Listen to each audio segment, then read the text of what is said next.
Welcome everyone. My name is Angela Brand and I am with NAMI California. I'd like to welcome you to today's town hall on CalAIM, the California Advancing and Innovating Medi-Cal, with our special guest, Dr. Shaina Zurlin from the Department of Healthcare Services. Before we get started, I want to review just a few things and some housekeeping. First is that today's event will be recorded.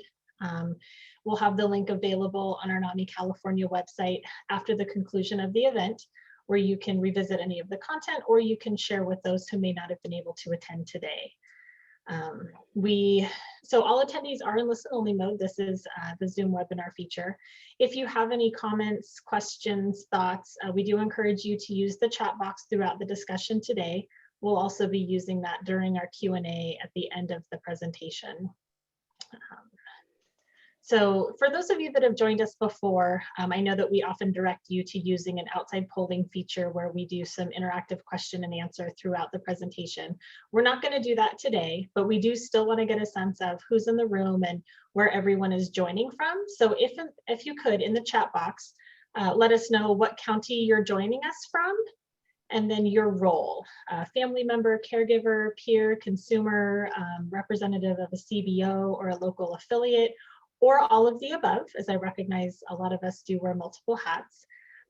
Just kind of gives us an idea of sort of who's out there in that virtual space today. So we'll give everyone a couple minutes to go ahead and put that there into the chat box if you'd like. Got a lot of folks, Contra Costa, Riverside, Los Angeles. It's always exciting to see we get such great representation from across the state through these events. So welcome everybody, and thank you for sharing that with us. So we'll go to the next slide. We'll let folks continue to share their info with us. So as we all bring different perspectives and experiences to the table, it's important to recognize that we are all impacted by mental health and mental illness. And in order to ensure that this is a safe and inclusive space for all, we have shared with you on screen our community agreements for everyone's consideration and support. We ask that all attendees today practice kindness and courtesy to all by listening and commenting without judgment, sharing this space with all attendees equitably, to take away the lessons learned, but not the names of those in attendance, and to understand that these events offer an opportunity to learn more about the system that impacts all of us, and to be open to learning new information that might help shape your opinions or change your mind about previously held beliefs and assumptions. We're excited for today's discussion on CalAIM and for Dr. Zurlin's presentation to help us better understand all of the ins and outs of this comprehensive plan to reform the service delivery system under Medi-Cal, including behavioral health. For many years, NAMI California has heard time and time again from families and individuals, too many folks just don't have equitable access to mental health interventions and hospitalization. We regularly hear from distressed family members desperate to find available mental health services and treatment for themselves, their loved ones within their communities. We remain hopeful that through the implementation of CalAIM, these issues and challenges to the appropriate access can be addressed. It is my pleasure to introduce our speaker today. Dr. Shaina Zurlin is the Division Chief of the Medi-Cal Behavioral Health Division at the California Department of Healthcare Services. I'm gonna take a deep breath there. That was a lot of words all at once. Dr. Zarlin is a licensed clinical social worker and a doctor of clinical psychology, bringing 20 years of experience in the behavioral health field. She's worked across both public and private sectors at the local and state level. Her expertise lies in motivational interviewing, gender-responsive trauma-informed care, and cultural transformations. She has an incredible breadth of experience as a research partner, an author, and an accomplished speaker. Dr. Zurlin has been named as an honorary clinical instructor by Smith College School of Social Work and was the recipient of first and second place awards from the Society of Professional Journalism. She currently serves on the board of directors for a nonprofit organization aimed at helping youth around the globe finding their voice through journalism. With that, I'd like to welcome you, Dr. Zurlin, and I'm going to turn everything over to you. Good afternoon. Welcome, everyone. I am I'm not able to share my video. Do you want to do that for me, Angela? Which video? To share my camera, my webcam.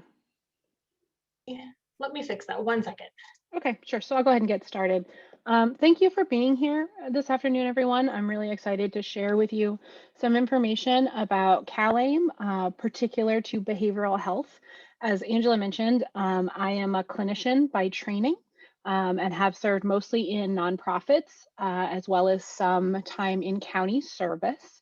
And I am new in my role to DHCS. I have been here since the beginning of the calendar year, an interesting time to start a new job. But the reason that I came into Department of Healthcare Services in this role really was my level of inspiration around CalAIM, having worked in the field and been, boots on the ground, both delivering clinical services as well as supervising folks and moving through that space as a leader and as an administrator, recognizing that there are many different ways that we can improve our behavioral healthcare delivery system. And CalAIM has done a really great job of encapsulating those things. So my primary goal today is to just chat with you about CalAIM and what that's going to look like for this state. How we're going to address some of those issues and barriers that have been identified for years, and bring perspective of that frontline work to the statewide policy. And that really is my role. So within DHCS, there are 3 parts of behavioral health. And my part is specifically over Medi-Cal, so overseeing the services for Medi-Cal beneficiaries. And I've got 3 different branches that support me in doing that. One is program policy, legislation, and regulations. So those are the folks that track all the bills and help create the policy that shape the Medi-Cal services. We've also got a quality, network adequacy, and oversight branch, and those are the folks that dig into how well the beneficiary needs are being met by the services. And then we have county and provider operations and monitoring, and that's the part of the system that supports the counties as well as the community-based organizations in delivering those services. So those are the 3 prongs over which I do the work. Prior to my onboarding with DHCS, they've been doing a lot of work around community feedback of what is it that we need to work on improving in the healthcare system in general, and then behavioral healthcare specifically. They looked at a 2018 poll that showed that 1 in 4 families sought mental health treatment. So about a quarter of folks out there were looking for some sort of mental health treatment support, and about 1 in 12 sought SUD treatment. Then more recently, the California Healthcare Foundation did a Medi-Cal beneficiary focus group set, 2019, and there were 3 things that came up over and over. One of them was that beneficiaries felt like they weren't being treated holistically. They were asking, please treat all of me to support and address all my concerns in a single visit. To be treated consistently like a person, to be respected by medical professionals, everyone that they encounter, and then not feel judged or stigmatized, in particular when asking about behavioral health care. And then don't just give me a pill, but help me focus on prevention and wellness. And so these are some of the ideas that informed the need for CalAIM. CalAIM stands for California Advancing and Innovating Medi-Cal, and it's a multi-year initiative by DHCS. The objective is to improve the quality of life and health outcomes for the population that we serve. And by doing that, by implementing a broad delivery system, program, and payment reform across all Medi-Cal areas. So in order to inform that process, based on the feedback that DHCS had gotten, they put together a large number of stakeholder groups. So between November 2019 and February 2020, there were a number of sessions that were held around topics like population health management, around behavioral health care reform, around integration of physical and behavioral health care services.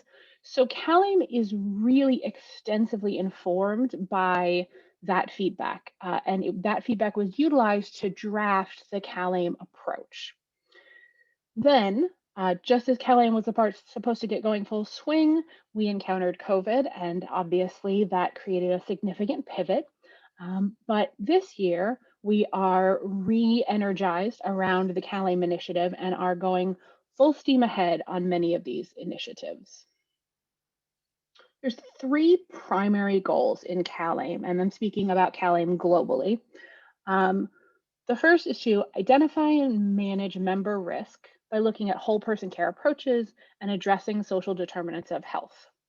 So what does that actually mean? That means the goal is to treat the whole person.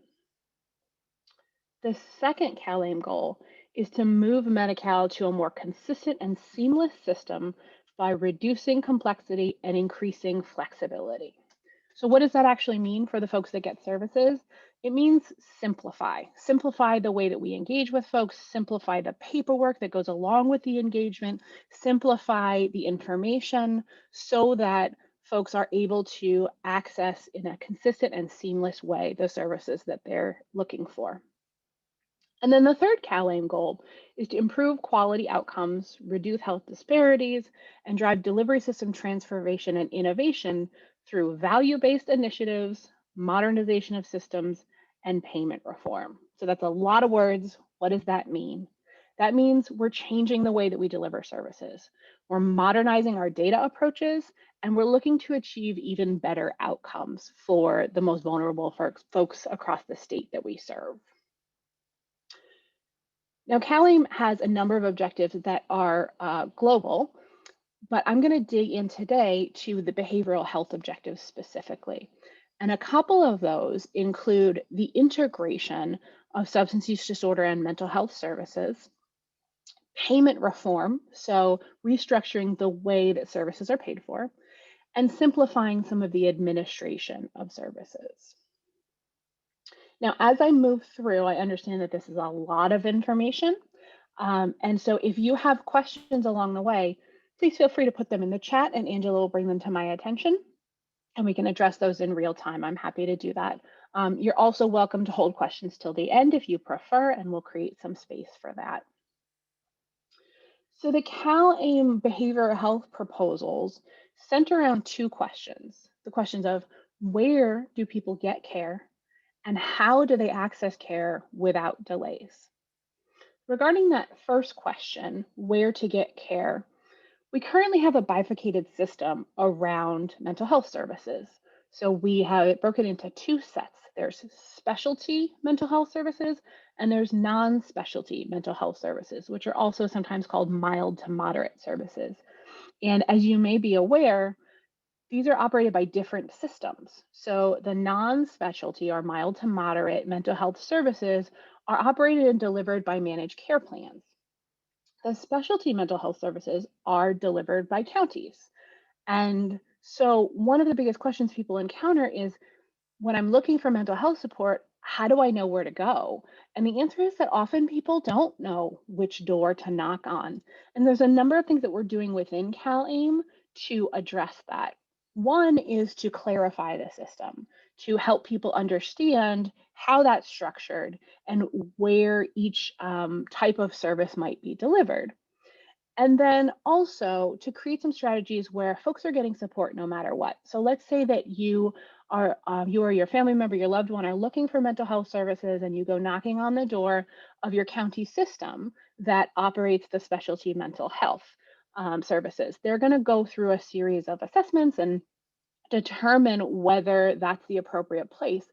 But even if it's not the appropriate place, you're still going to start to get some services. You're still going to start to get some support so that we assure that no matter what door you're knocking on, that folks are getting the care that they're looking for immediately. CalAIM also looks at access for children. So within the specialty mental health system, historically, you've needed to meet a diagnosis threshold in order to get those services from the county. And so we've built into the proposed language access for children who have experienced trauma. And so that includes children, for example, who are experiencing or have experienced homelessness, or children that are within the child welfare system, because we acknowledge that these are kiddos that need some additional support. And so removing that barrier and opening up services for children with experience of trauma, homelessness, or child welfare contact to the specialty mental health services, regardless of having a diagnosis. We also want to clarify the early periodic screening, diagnostics, and treatment services. These are the EPSTT services. And there's a lot of confusion about what's in and what's out. So clarifying through CalAIM that nothing in our behavioral health regulations overrides that EPSTT mandate, that folks that are our youth in our communities get that early and periodic screening, that they get diagnosis and treatment services, regardless of payer source, regardless of where they're presenting for services. And that's integrated within the CalAIM proposal. One of the concerns that we have addressed is that folks are going through a pretty rigorous process in order to be diagnosed. There's a screening process that determines the right placement. So when you go, let's say, knocking on the door or pick up the phone and call to look for services, there's a screening process to determine which system to land in. But services don't begin, and billing for services doesn't begin until the diagnosis is determined. And so we really want to shift that in both the SUD and the mental health systems. So we've built some language in where we are working with CMS, which is the federal entity that oversees DHCS, in order to be able to provide services in that period of time in between the screening and the diagnosis. So we understand there's a lot going on for folks when they're presenting for care, and we want to make sure that we are getting it right. And so in that time between that first touch, come in, what can we help you with? Building the relationship and having those sessions for a period of about a month, wherein folks can build that relationship and determine a diagnosis, but can also be delivering services and billing for those services while we're pending that diagnosis. We're also looking to do a better job of integrating mental health and SUD services. And we're going to talk a little bit more later about what that looks like. The integration of a no wrong door approach is essential to CalAIM. So as we talked about, providers can start providing services in good faith when someone presents. And if it turns out that they require care in a different system than they have come to, whether that's a mental health or a SUD service, they'll be able to transition into that more appropriate level of service given their presentation, but the initial provider will still be able to bill for services and make sure that that is a smooth transition. Yes, do you have a couple of questions there? Yeah, there's a few questions. And so I think, to kind of keep on top of it, there's regarding the coverages. And so we had a few in the chat box. So there is a question that is internet addiction going to be covered? And then another one similarly about gambling addiction. Mm-hmm. So gambling addiction and internet addictions are not currently included in the substance use disorder treatment efforts. However, if somebody is struggling with that, they're certainly welcome to present at a mental health care system and to get some support with that. But no, internet addiction and gambling addiction is not covered within the substance use disorder spectrum. Okay, thank you. And then there's a question here, if residential programs for SMI will be included in CalAIM? They will. So one of the things that we are doing is working on what they call the Imd Exclusion Waiver. So essentially, when deinstitutionalization happened, there was some legislation passed that prevented folks from billing services to Medi-Cal in residential facilities that had more than 16 beds.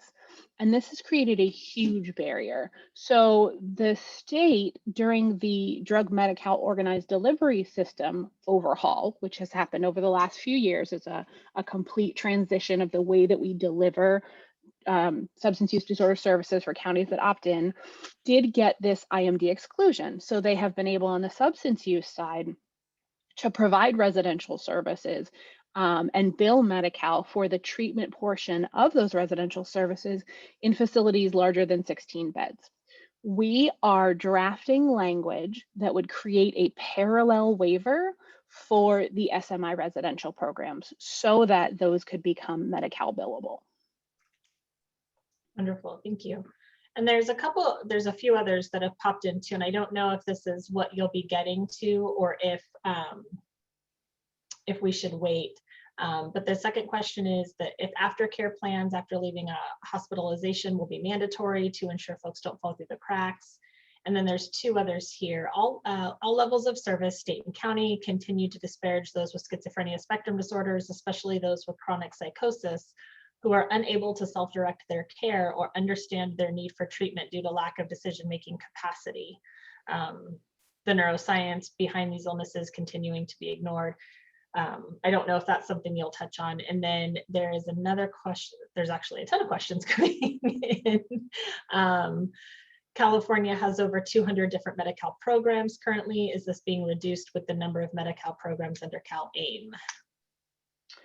Okay, so regarding the question for aftercare planning when leaving hospitalization, so hospitals operate on a different system than CalAIM is targeting. CalAIM is targeting specifically the Medi-Cal funded services. And so on that point, the hospitalization requirements are sort of handled in a different part of DHCS.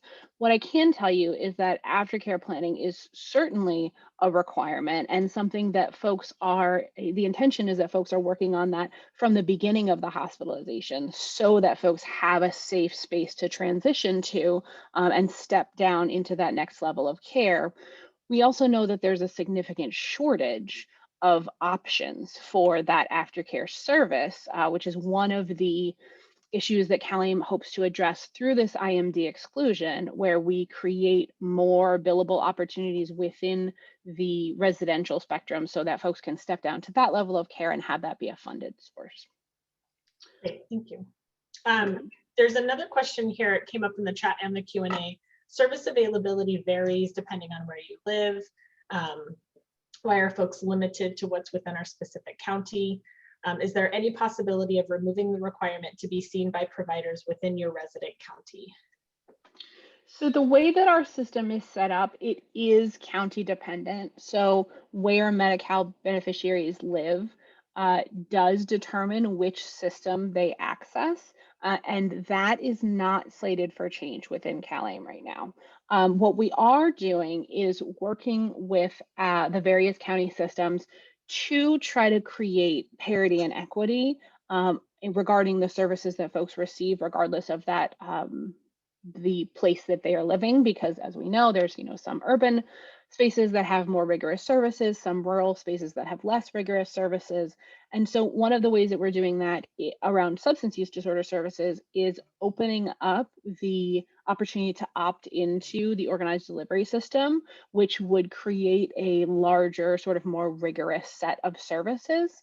But it's definitely something that DHCS is concerned about and is looking at regarding that equitable access. But to answer the direct question, no, we do not currently have plans to move to a system that would not be county driven or geographic area driven. Okay, and then maybe a piggybacked question, and then we can continue with your presentation. Is it best for those with SMI who receive specialty mental health services to be in fee for service or managed care Medi-Cal under CalAIM? That's a tough question. I think that each system, the Medi-Cal system and the fee-for-service system, they each have strengths and areas of concern. I think that, in terms of the conversation today, where we're really digging in with CalAIM is how to improve those system deliveries so that it doesn't really matter where you're presenting for care, that you're going to get the same level of quality and the same engagement. Okay, thank you.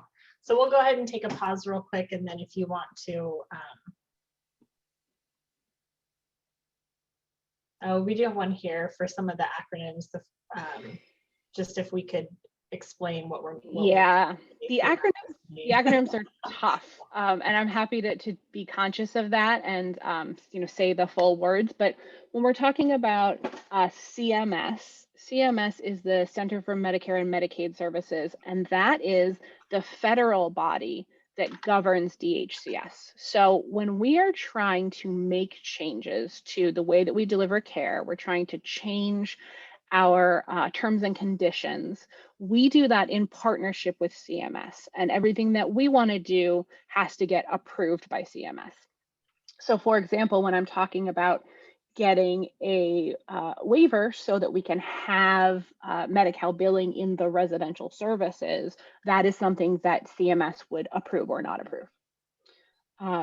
SUD is substance use disorder. So when we're talking about folks that are navigating use of substances, whether that's opioids, alcohol, stimulants, the SUD side, the substance use disorder side, is the side that addresses those symptoms and concerns and creates treatment programs and structures around those needs. Imd, again, it's that waiver that looks at being able to provide residential care for folks that are in places that have more than 16 beds. Thank you. So I want to do we have so many questions coming in, and I want to make sure that we have enough time set aside for you to get all the way through the information that you want to make sure is presented to folks today. We know this is a very complicated and complex system. I mean, that's just California's behavioral health system in general. And so I wanted to do we have plenty of time, but I want to make sure we get through everything you wanted to present to folks today. So do you want to take some time and get through more of the points that you had to highlight, and then we can come back to these questions? Does that work okay for you? Sure, happy to do that. Perfect. So in overviewing the different strategies and tools that CalAIM is going to use to reform behavioral healthcare services, one of the pieces that I wanted to bring up is a streamlined screening and transition tool process. So right now, when someone presents for mental health services, depending on what county they're in, what provider they see, the screening for those services is going to be different in each place. Some are lengthier, some are shorter, some ask a bunch of questions, some only ask a few questions. The objective of that screening is to determine which system the person would be best served by. Is it someone who should go into specialty mental health services, or is it somebody who would benefit more from the non-specialty services that are provided by the managed care plan? And so because this screening is so variant across counties and programs, it creates some issues for the consumers. It creates some confusion. One of the things that we're doing with CalAIM and are actively doing work groups around right now is to create a standardized screening process so that when a beneficiary goes to a service provider, whether that's the managed care plan or the mental health plan, they're going to walk through a uniform content set of questions that is brief and it's designed to quickly screen for their mental health needs and direct them to the right place. So regardless of whether you're showing up in Plumas County or Los Angeles County, in Humboldt County or in Yolo County, you will have the same experience in that standardized screening. And then to partner with that, we're also creating a standardized transition tool because we know that symptoms fluctuate and that folks may enter a system needing a certain level of care And then let's say they enter and they're in the mild to moderate, they're working with their managed care plans, and then they have a crisis and they need to scale up to the specialty mental health services. We need a process to facilitate that. And so that's where the transition tool comes in. So statewide, everyone will have the same transition tool where they're asking the same set of questions and utilizing that information to help facilitate referral and linkage across the two levels of care. So those are in process right now. We hope to be doing some beta testing over the summer to look at their efficacy. And we do have two sets. There's one distinct set of screening and transition for adults over 21. And then there's another set for youth, for folks that are presenting who are 21 and under.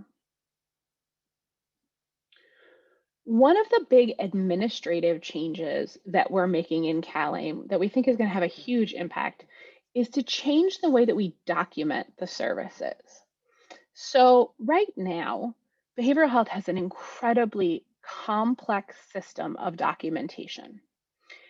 Everyone, for starters, needs to have a treatment plan. Their treatment plan needs to have objectives and goals and tasks, and that's created within the first visit or set of visits with that beneficiary. And that's done before a relationship is built, before trust is built, and that's necessary for the provider to start billing, to get paid for the services that they're rendering so that they can continue to render those services. And for a number of reasons, this is really cumbersome. It's a lot to ask of someone who's just initially presenting for services. On top of that, the treatment plan has to be signed by the beneficiary. So let's say somebody is struggling with trust and struggling with coming into care, and they don't want to sign forms. They don't want to sign their treatment plan. If they're unable to sign it or willing to sign it, then the services are not billable. And that, again, is a significant problem. We've found over time that asking the beneficiary to sign the treatment plan does not add value to their experience. If anything, it creates a barrier. And then as you continue to provide those services, you meet with the person, you talk about how it's going, you conduct your therapeutic sessions, the clinical counseling, and within that session, you're then required to touch on those treatment plan goals. So let's say that someone comes in and they're struggling with an issue that is new, that it's not on the treatment plan, and that's not what they want to talk about. To some degree, in order for it to be an appropriately documented service, there needs to be some steering of the conversation at some point back to those treatment plan goals. And then to document that, the person who delivered the service, the clinician, the therapist, the counselor, goes into that record and they have to narratively write out, here is the treatment plan goal that we worked on. And here is the intervention that's evidence-based that I use to intervene around this. So what happens in practice is that we find that clinicians are treating the chart more than they're treating the people who came in for services. The amount of time that this takes is incredibly burdensome. And this is a problem that has been sort of compounded over time with additional clients being added on. So with CalAIM, what we're aiming to do is wipe the slate clean and completely revision the way that we document the services that are rendered. We're going to get rid of the treatment plan, and we're going to replace it with what we call a problem list, which is essentially a list of things that folks are presenting in care for. And that's very much how, when you go see your primary care doctor or another medical specialist, they utilize a problem list similarly. And then there are national standards in the medical Medicaid world about how you document appropriately to that problem list, and it's with significant brevity as compared to what we're doing now. So we're moving in that direction. We're removing the requirement for those client signatures on the treatment plan, removing the requirement for the notes to tie into that point in time treatment plan, but rather using the lists as an ongoing editable document and a way to track what is going on currently with the individual. And then DHCS is going to take it one step further and really amend the way that we audit for these services. Historically, if anything was missing from that lengthy process that I just described, then a service could be disallowed. It would not be paid for. And we're not going to do that. What we're going to do is really focus on, if we need to recoup dollars, that it's going to be around fraud, waste, or abuse in relation to that medical dollars. And if it's more of an issue about methods for services or clinical documentation, really work on corrective action plans with the providers and counties so that we can improve services. And we can do that in real time versus those recoupments that tend to be years behind. So you would have a service, and then 4 years later, DHCS comes in and looks at that service and says it wasn't documented adequately. We're really moving away from that because it doesn't really seem to add value to the experience of the person delivering the service or the person receiving the service. For our drug Medi-Cal organized delivery system, so for that substance use disorder side of the house, we currently have a waiver that allows us to do various services, but it had some limitations. And so over the last 4 or 5 years, we've learned from those limitations and we're making changes. So for example, when you present at a residential facility for a substance use disorder treatment, you are only permitted 2 intakes into that program per year. So let's say someone is struggling with substance use. They come into a facility, they're there for a couple of days, and they decide, you know what, I'm really uncomfortable. I don't think I want to be here, and they leave. That counts as one of their 2 stays. Let's say a couple of months later, they decide, I'm in a better place. I really want to get this care. They come in, they're in for a couple of weeks, and they have a family emergency, and they have to leave services. They're not able to stay in residential treatment. That would be their second bite at the apple. And that would be all they're eligible for in a 365-day period of time. That, as you can imagine, has been really problematic. So we are in negotiations right now to remove that limit and not have a designated number of times you can go and intake into one of these residential settings. We're also expanding access to medication-assisted treatment. So for folks who could benefit from medications to support their substance use disorder, making sure that anybody who's providing these services either offers medications or has a direct route to refer the folks that they're seeing to get medications. And then clarifying criteria for services, including, again, being able to deliver some treatment prior to a diagnosis. Those are the changes that we're working on right now. And then there's some changes that we're working on for the future. For example, in the next few years, we're partnering with the federal government to integrate more tribal services and natural healers into our system. So acknowledging that culturally it's important that folks who are in the Native American population, that they are able to receive services in a way that is culturally significant and culturally respectful, and that includes natural healers. So working on updating the language of who is a billable provider to provide things like that.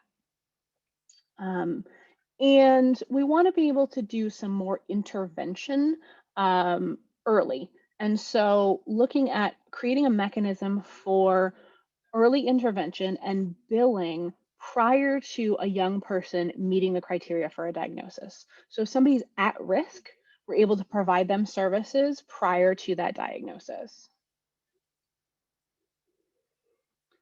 And we talked a little bit already about the waiver process. So working towards a waiver that would be effective in, I believe, 2022, 2023, somewhere in there, so that we could expand the Medi-Cal billing for residential services for mental health in facilities larger than 16 beds.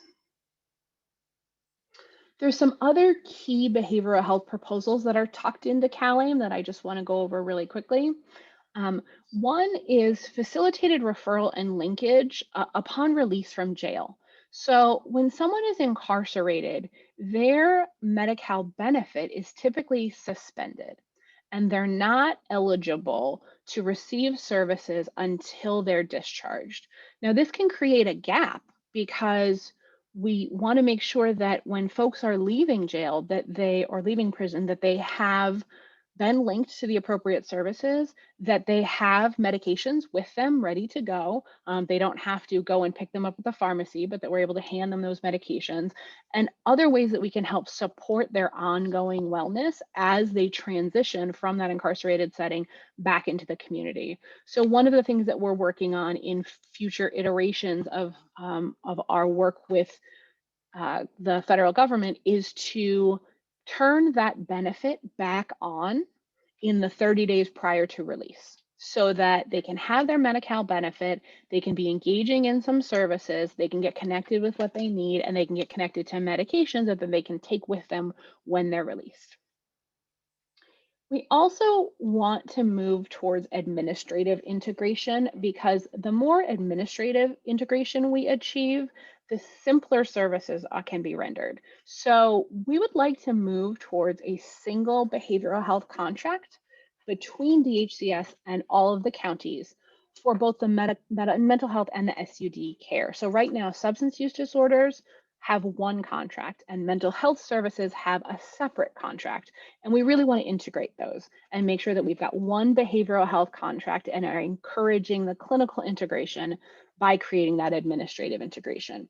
It also streamlines. It means that there's less administrative burden so that folks have more time to focus both on delivering the clinical services as well as making sure that those services are high quality and that folks are getting what they need from the service. And finally, behavioral health payment reform is built into CalAIM. Right now, we do cost-based reimbursement. So folks determine on the provider level how much it costs to deliver a service, and then they bill us. And then there's a cost reconciliation process that happens later down the line. Now, we know that this is burdensome, it's cumbersome, and it also creates some delays in payments and delays in checking on how well those services are going. So we're going to do away with that. And the goal is for July of 2022 to move to a more real-time payment system that has less administrative burden. Equitable care is something that is built into CalAIM. And there are DHCS-wide efforts across all of our Medi-Cal systems to ensure equitable care access for all. And so just a couple of things that I wanted to overview that we're doing is creating an agency-wide equity dashboard where we're going to be paying close attention to equitable access to care and identifying where those gaps are. DHCS has also created a new position called the Chief Quality Officer. And that person is going to bring a focus on equity in looking at the quality of services that are being delivered. We are also about to name an awardee for a grant that will support counties in technical assistance to move away from what we currently call cultural competence to what we're calling equity for all. So the cultural competence it's a written plan that each county submits that talks about how they're going to deliver culturally competent services. But what we want to do is we want to shift that and really dig into where are the inequities within the system and focus on remedying and ameliorating those inequities. And so bringing this lens of equity into all approaches and all initiatives, all of the work centering around equity. And then finally, I just wanted to share timelines because that's a lot of things that are happening and they're happening in a staggered timeline. So right now, things that we're working on are clarifying language around medical necessity. We're holding those stakeholder groups develop the standardized screening and transition tools. We're enrolling new counties in the drug Medi-Cal organized delivery system. We are getting rid of that 2 bite at the apple approach. All of those things are happening right now. The demonstration waiver, which would allow us to bill in residential settings more than 16 beds, we're currently on track to submit that proposal in July of 2022. So there's a lot of background work that needs to happen to get this together. We're working on that now, and we're going to submit summer of 2022. Behavioral health payment reform is also slated to go live in July of 2022. Regarding the pre-release enrollment for incarcerated individuals, we're doing the primary work now and really trying to flesh out what that's going to look like and work with our various partners. And we're aiming to implement that through calendar year 2023. The administrative integration of mental health and substance use disorder services, so having that singular contract with a more the shorter processes on contingencies, that target is 2027, because that includes a lot of shift for our counties and for our provider systems, and there's a lot of work that needs to go into shifting that culture. So that's a 2027 deadline. And then ultimately, we hope to achieve in California a full integration of physical health, of oral health, of behavioral health under one contract entity. And that is a goal that we're looking at for January of 2027. So as you'll note, there's a lot of complexities to this system. There's a lot of different approaches that we're taking, and they are staggered out. There's some projects that we're actively engaged in now, and then there are projects that will go all the way out into 2027. So that is the overview that I wanted to deliver today. And now I'm happy to answer some more questions. Awesome. Thank you so much, Dr. Zurlin. We really appreciate you coming in and chatting with everyone. I can tell by the questions that are coming in, this is definitely an area of interest and one where folks are really looking for greater clarity. I'm going to scroll back up to the top. And so for those of you that have questions, please go ahead and continue to enter them into the chat box or the Q&A. I will get through as many of these as we can. I think, where are we here? So I'm going to, we got to that one. Okay, so we'll start here. Is the California Working Disabled Medi-Cal program going to be included in CalAIM? That is something I am unsure about. That would fall into a different section of Department of Healthcare Services. However, I'm happy to follow up and let you know if that's helpful. Thank you. Let's see. Under improving outcomes, what are the quality indicators? Do you track readmissions to psychiatric hospitals providing treatment for 5150 individuals? And is there financial incentive for reducing readmissions? Great question. There's a lot of different improvement outcomes that we track. So there absolutely, we're looking at readmissions to psychiatric hospitals. We're also looking at emergency department or emergency room utilization before or after those psychiatric hospitalizations. We are having dialogue about how do we move within our payment reform to an incentive-based system that will really provide those incentives for folks who are effectively launching those interventions and helping folks to prevent those 5150s from happening, that are utilizing preventative services and that are utilizing all the available options to help support stabilization. We also look at, when we're looking at outcomes, one of the things we're looking at is this level of satisfaction that the individual has with the service that they received, because we recognize that, you know, in the work that we do, these are very dynamic situations. And so we want to look at the quantitative data, such as repeat admissions, but we also want to look at the qualitative data is, you know, how was your experience? Would you refer a loved one to this level of care or this process, so that we can look at all of the kind of pieces of what creates a high quality service. Thank you.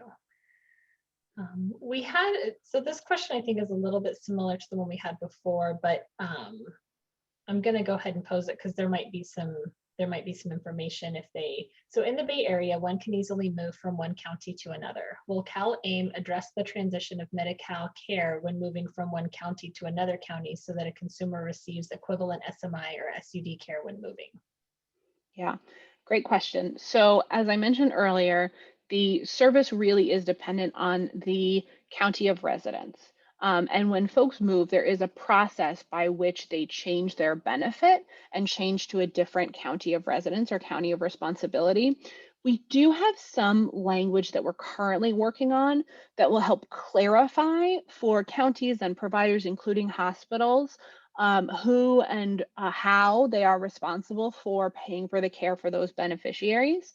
Um, but again, the system really is county to county. So while we're trying to streamline through processes like that universal screening tool, we're trying to streamline that variation. So whether someone shows up in San Francisco or Alameda or Oakland, for that service, that they'll have the same screening and be subject to the same suite of services.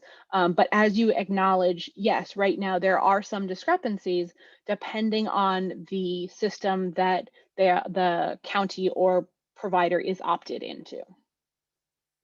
Thank you.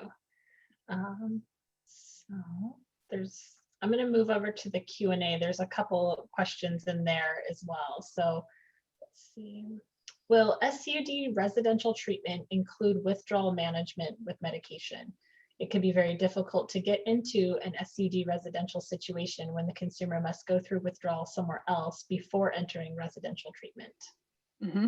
Absolutely. So the drug Medi-Cal organized delivery system that counties have opted in or opted out of includes withdrawal management. And so I will say that there's about 37 counties that are opted into the organized delivery system for substance use treatment care, and that covers about 96% of California's population.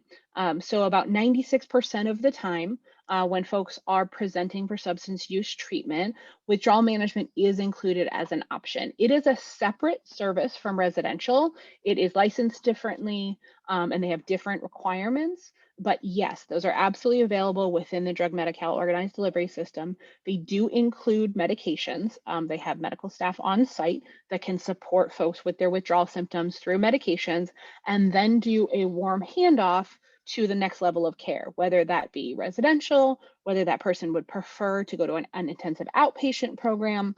They can do that warm handoff and transition them from withdrawal management into the SUD treatment episode that's most appropriate for their needs and wants. Thank you. So next question is, does one have to be Native American in order to receive the natural healing services?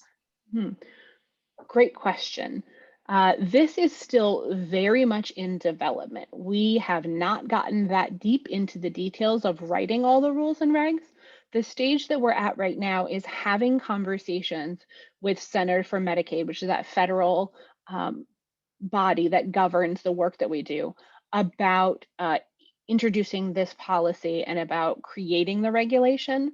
So it's a great point, and it's certainly something that I can keep in mind as we draft those statutes of who would potentially be able to access that.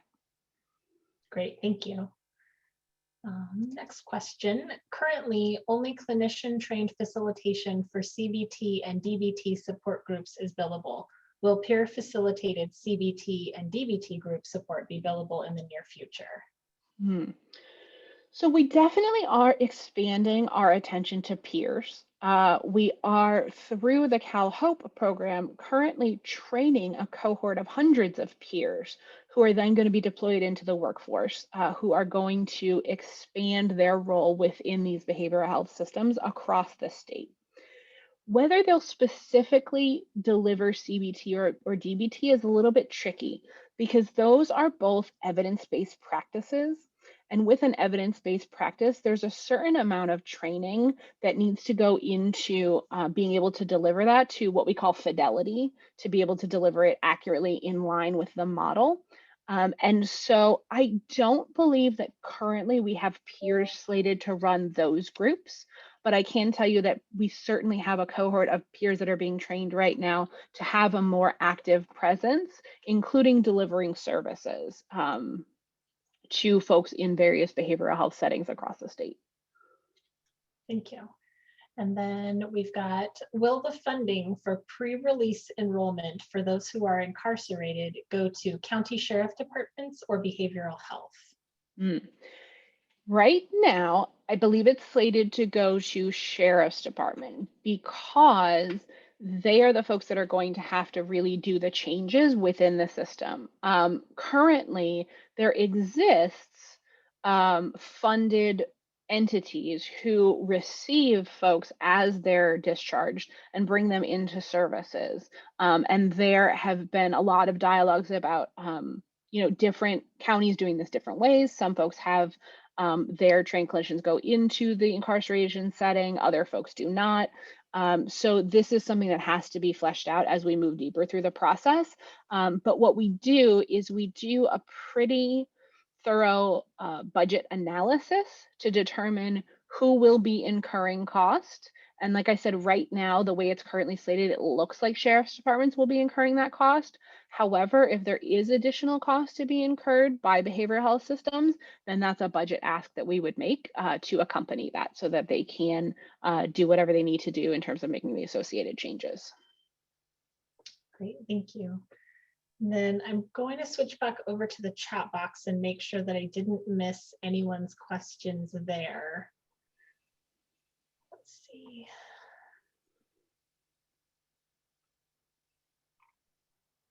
So there's one here. Will there be time put into whether a practitioner doesn't complete proper closure of a specific therapy such as EMDR? I'm not sure I'm clear on what this question is asking. Okay. It sounds like what it's asking is what would we do in the instance that a practitioner does not appropriately transition or end a therapeutic encounter. Certainly, we want to make sure that practitioners are acting in ways that are consistent with their ethical responsibilities. And I would say if there's a specific instance in which a client or beneficiary feels like there was some preemptive closure of that, or that there was some wrongdoing in there, that I would encourage them to file a grievance so that we can look at that in that individual circumstance. Great, thank you. Let's see, so there are some questions. Here we go. As a parent of an adult child who denies she has a mental illness, how do you get the help that she needs?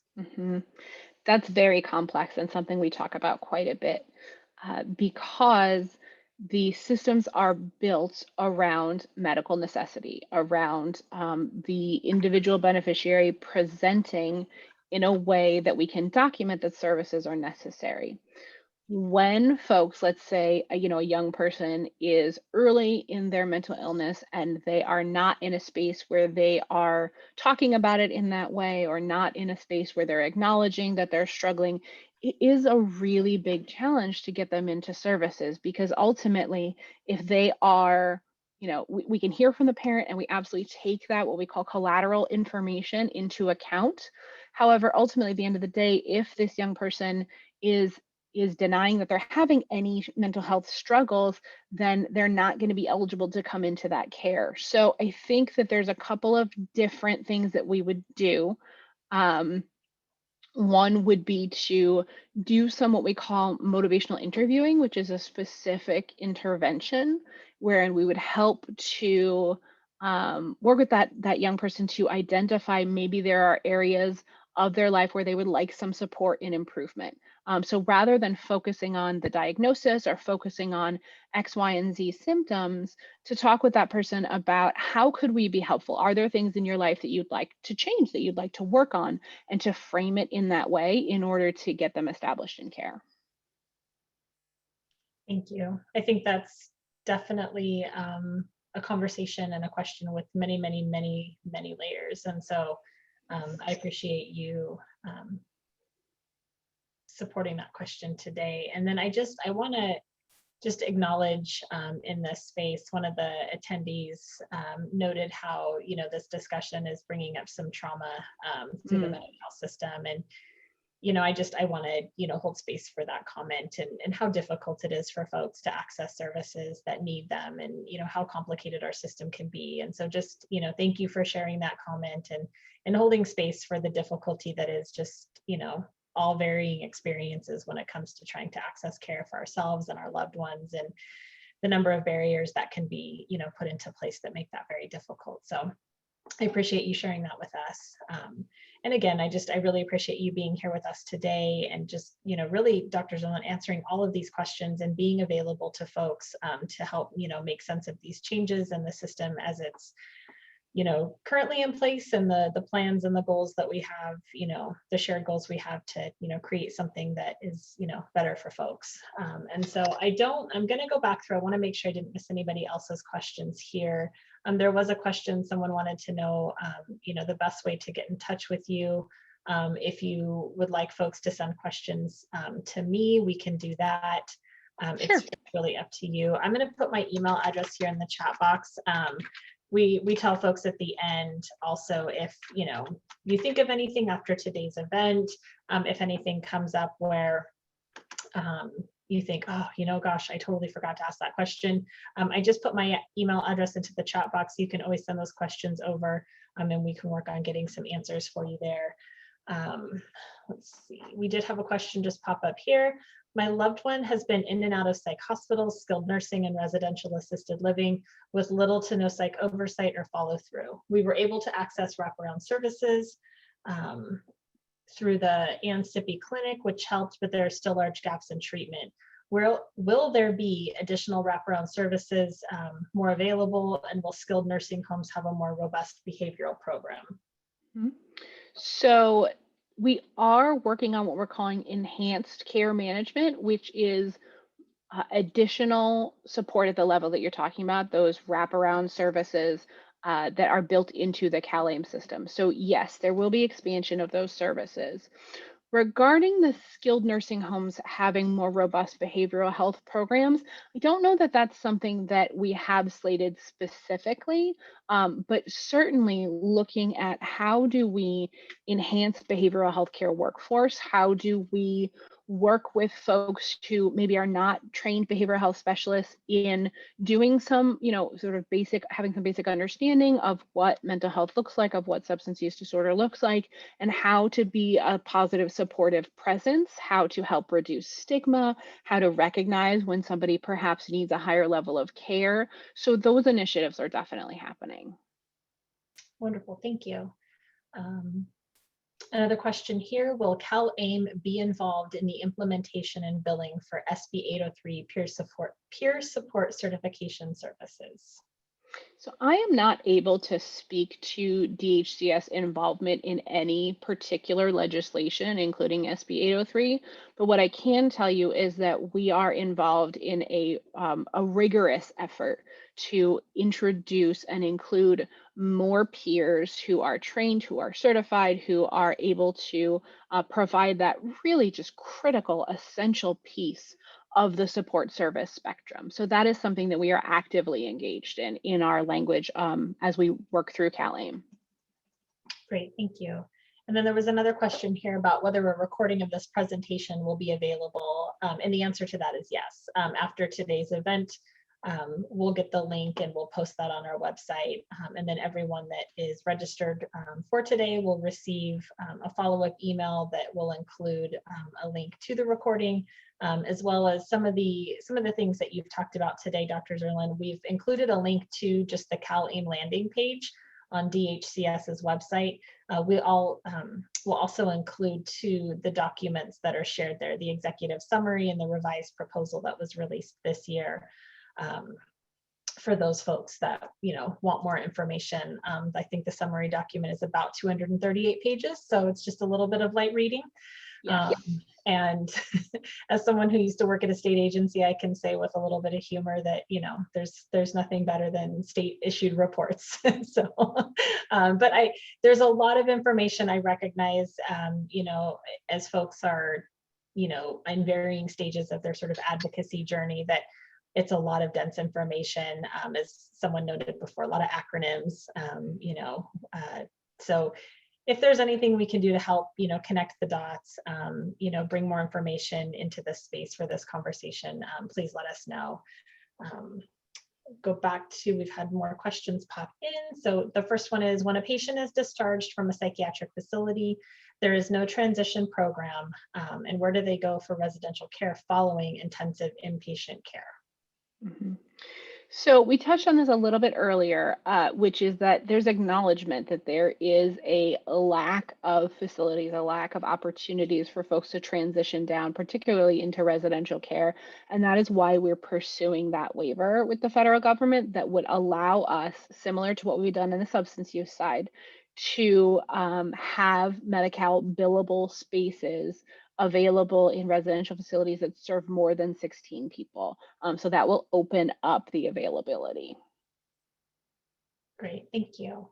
Next question, is there a way to link suicide prevention to programs while clients are in the county jail system?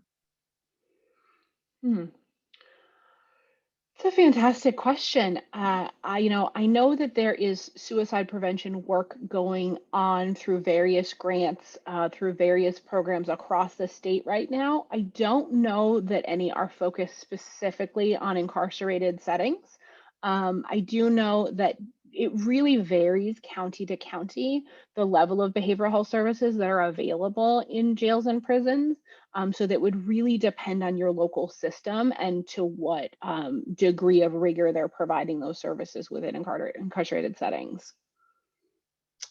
Yeah, I think it also kind of highlights to some of the things we've talked about through these town halls. We've long said that one of the original goals was to be able to start bringing some of the different custodial partners of the behavioral health system together and sort of see who has what part of the system, because there's a lot of hands in that cookie jar. And so there's questions I think that came up today that, are under the forte of Department of State hospitals. There's others that, might be more for, the Criminal Justice and Behavioral Health Commission.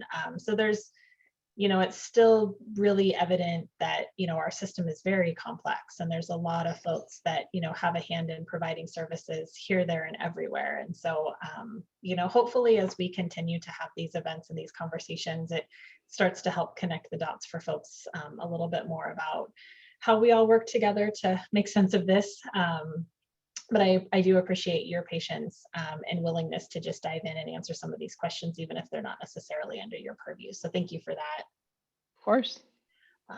Next question is, when a consumer is held on a 5150 with SMI and SUD, the SMI, or for those that aren't familiar with that acronym, serious mental illness, is often ignored and the consumer is released, even though the substance use disorder is really a symptom of the serious mental illness. Is there any effort to have emergency departments, EPS, I'm not sure what that one is, to take consumers more seriously in the presence of SUD? Can that be part of the SMI and SUD integration? Yeah, there's been a lot of efforts on many, many different levels in many different forums around integration and around acknowledging that we often see SMI and SUD happening concurrently, that it's very difficult to untangle kind of what's causing what, and acknowledging that care is best delivered in an integrated way. We hope to move away from the days where, you present at a substance use treatment program and they say, well, you have to stabilize your mental health crisis before you can come into this treatment program. And then you go to the mental health program and they say, well, you have to demonstrate abstinence from the substance use before you can come into this program. And those are barriers that are really well documented, that are really well understood by the system, and something that we acknowledge needs to be changed. And so, yes, part of integration is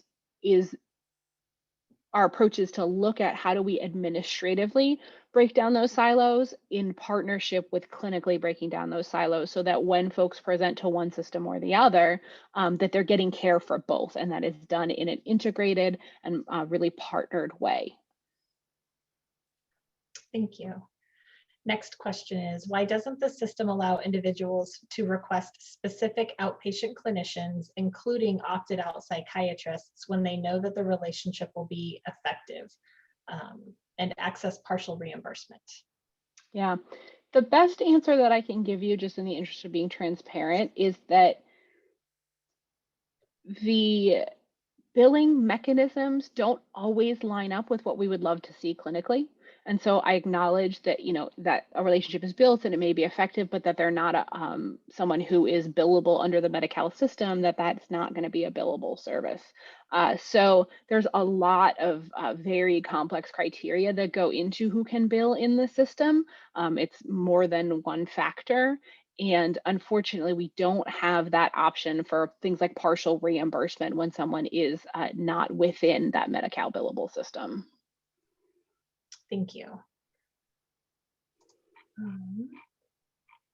So if there's any other questions, I'd encourage folks to drop those into the chat box or the Q&A. I think I'm just going to scroll up to make sure that I didn't miss any here. And while you're doing that, I just say that, I appreciate the questions. I appreciate that, that these are really complex systems that on the ground, they can be difficult to navigate. On the ground, there are not enough treatment options available. And so I appreciate you posing these questions. I appreciate the energy that you're putting into better understanding the system so you can support yourself and your family, your loved ones in navigating these systems, and acknowledging that CalAIM really is about taking an honest look at what's not working in the system and taking strides in partnership with stakeholders, in partnership with folks who have the experiences with the system to make it a better system. Thank you. So there is one more question here. Are there more alternative treatments for sexual trauma, including mindfulness, acupuncture, biofeedback, magnetic brain stimulation, and nutritional or diet support, adrenal and lymphatic, to reach optimal health? Mm-hmm. So when we talk about holistic care, we're talking about ways to integrate all of these things, right? That we're talking about prevention services, we're talking about diet and nutrition, we're talking about how do we seamlessly flow from the physical healthcare to the oral healthcare to the behavioral healthcare, because all of these things are interrelated and they're all create a state of wellness or dysregulation. And so part of CalAIM is about bringing those systems together. Regarding specific treatments for sexual trauma, that really is going to depend on the training of the clinician. That there are various clinicians who are trained in mindfulness. There are various clinicians who are trained in biofeedback. And so if there's a particular type of intervention that you're looking for, that's a conversation to have with the provider about who is the best individual to deliver that particular treatment for that that issue that you're looking to address. Thank you. The next question here, can respite homes be billable under CalAIM?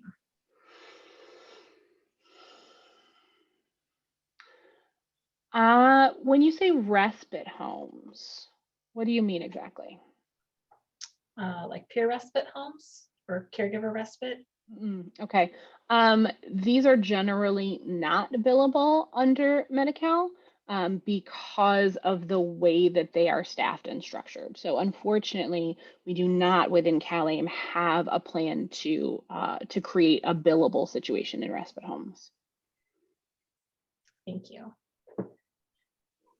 And again, we put the link to the CalAIM site into the chat box, so you didn't have to scroll up through all of these questions to find it in there. So again, that's posted in the chat box. See if we've got any other Q&A is clear. Oh, no, one just popped up. Does the competency ruling in the court change the level of services that can be offered? I'm going to say that it really depends on the situation. There are certainly times when what happens in the courtroom will impact where someone is routed for services. However, at the end of the day, Medi-Cal is built on medical necessity. It's really built on assessing the appropriate level of service for the individual based on their presentation. And if that would to be found to be inconsistent by the clinician to whatever was ruled in the courts, then it potentially could deviate from that. So the criminal justice system and the behavioral system are just layered with complexities that are intertwined, and it really will depend on the situation. Absolutely. Thank you. So another comment here, the system should really allow individuals to submit out of system claims for opted out clinicians. Not allowing this creates a barrier to effective treatment. Can this be reconsidered at the top? I can certainly take that question and comment back with me and bring it back to folks at DHCS as a concern that came up today. Wonderful, thank you. Next question. Will there be an overhaul of the LPS conservatorship program? I ask because a doctor who was supposed to appear in court did not because he was unable to bill for the appearance, and therefore my sister once again slipped through the cracks. Oh, I'm sorry to hear that. Right now, CalAIM does not have anything built into it about the conservatorship program. So that is not one of the identified objectives in CalAIM. Thank you. Let's see. Right. So the Q&A is clear. And again, if there are any remaining questions here, I feel pretty confident that this will likely be an ongoing conversation, especially as this continues. Are there any recommendations that you have, Dr. Zurlin, for folks who want to stay informed or get involved, or are there opportunities where stakeholder feedback might be gathered, or any sort of community events or listening sessions that are planned upcoming as this kind of rolls out? Sure. So the primary resource is that CalAIM webpage. And I fully recognize that there's a lot of jargon in there. There's a lot of really technical terms. And as Angela mentioned, there's a lot of very long reports. But there are sections in there. For example, there's a grid within the CalAIM proposal that outlines in the attachments the behavioral health proposals. And that's a more sort of just like 2-page at a glance, here's what we're doing.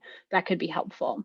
When we issue our information notices, which outline policy changes, there's always a public comment period of a couple of weeks, and those are accessible also on the DHCS website. So those are opportunities to weigh in, and you can do that through a written comment. And then, yes, periodically we will hold stakeholder engagement conversations. And right now where we're at in the CalAIM process is that the plans have been laid, the draft has been made, and we are working rigorously to create work plans that track each of the many steps that are involved in each of these systems. And in various places throughout those changes, there are stakeholder engagement opportunities built in.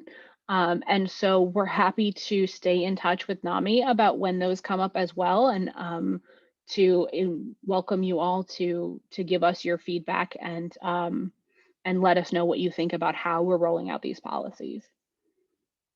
That's great, thank you.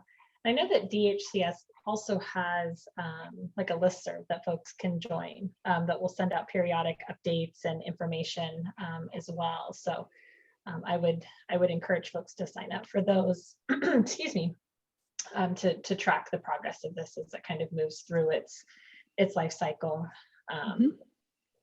So I don't see any other questions coming up in the chat. I do see some thank yous to the team today. And again, for those of you that joined late, we got a question. Yes, the recording of today's event will be available on the NAMI California website after the conclusion of our discussion today. We will also continue to stay, informed through this, sharing information as possible. And again, for those of you that want to take a deeper dive into the tools and resources and reports that Dr. Zurlin discussed, those are also available on the CalAIM site that we shared in the chat box. I think as we wrap up, we can go to the next slide here. It's got some information for you. You know, we always like to know how we're doing, you know, if folks are finding benefit in these conversations. And so we do have an event evaluation link. I'm going to go ahead and put a couple things here in the chat box for you. And so let's see here. One of those would be the evaluation link. If you want to stay informed on any of the things that we have coming up on events, advocacy, things like that, we've got our newsletter sign up. And then just a quick plug for some of our upcoming events. We have our youth symposium, which is April 13th and 14th, as well as our Capital Advocacy Day, which is coming up on May 4th. And so there's registration links for both of those. Everything is here in the chat box. And again, just if you have any other, you know, additional questions, thoughts, things that came up after the conversation today, you can always send an email to me. It's angela@namica.org. I'm happy to field those questions and gather answers for anything that we can't provide to you on the spot. So again, please just take a second and check into the event evaluation. If any of the other events coming up you'd like to register for, those are in the chat box. And again, just a big thank you to you, Dr. Zurlin, for taking some time out of your day to spend with us and answer questions, help us wade through all things CalAIM. We really appreciate it. I know just from the feedback we've gotten in the chat that folks are really grateful for the opportunity to have this conversation too. And so with that, I just want to thank everyone for joining us today. And for those of you that have continued to join us month after month, we're so grateful for your support. We're really glad to know that this is helpful information that's helping you either care for yourself or someone you love, or both, as we recognize again that many of us wear multiple hats. As we look at the calendar and we realize that we're a year into COVID and quarantine and this virtual space that we've been existing in. I think there's some light at the end of the tunnel with a new round of vaccinations and eligibility that's been released. And so I hope that for all of you, you continue to stay well and stay healthy. I hope that as we transition into the next phase of whatever this pandemic may bring, that you find health and happiness in all the ways that you can. And we will see you at our next event. Everyone, have a great afternoon. Bye.